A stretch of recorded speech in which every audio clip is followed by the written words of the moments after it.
Ich weiß nicht, wann du diese Worte hören wirst. Vielleicht viele Jahre später. Aber ich möchte, dass du eines weißt. Ich habe jeden Tag an euch gedacht.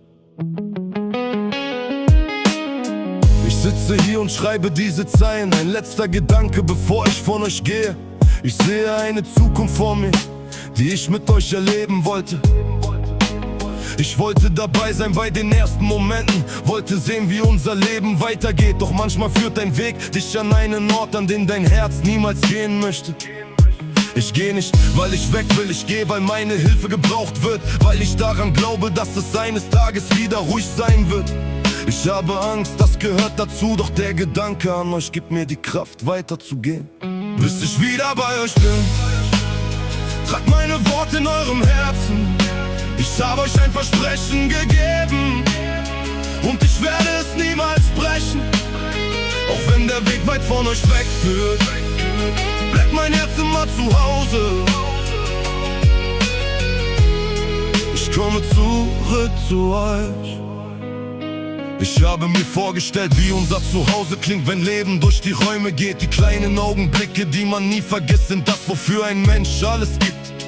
Ich wollte neben euch stehen, wollte jeden Tag mit euch teilen. Doch jetzt muss ich stark sein, auch wenn alles in mir zurück will. Deine Mama passt auf dich auf, deine Schwester gibt dir Kraft und ich trage euch bei mir, egal wie weit ich entfernt bin. Und wenn dich eines Tages jemand fragt, wer ist dein Papa? Dann hoffe ich, du weißt, mein Papa ist der Mann, der gehen musste, obwohl er bleiben wollte. Der Mann, der euch geliebt hat, bei jedem Schritt auf seinem Weg. Der Mann, der sein Versprechen gehalten hat. Bis ich wieder bei euch bin, werde ich an euch denken. Bald werden die Nächte wieder leise sein und wir sind wieder zusammen. Ich habe euch ein Versprechen gegeben.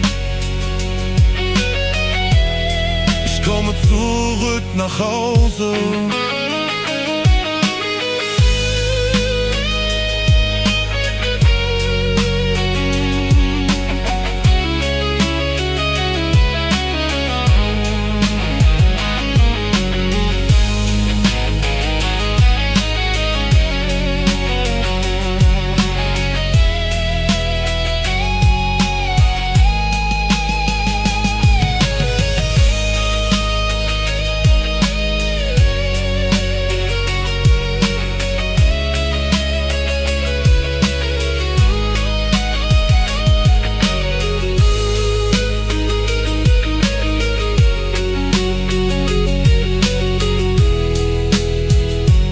Eines Tages bin ich wieder zu Hause.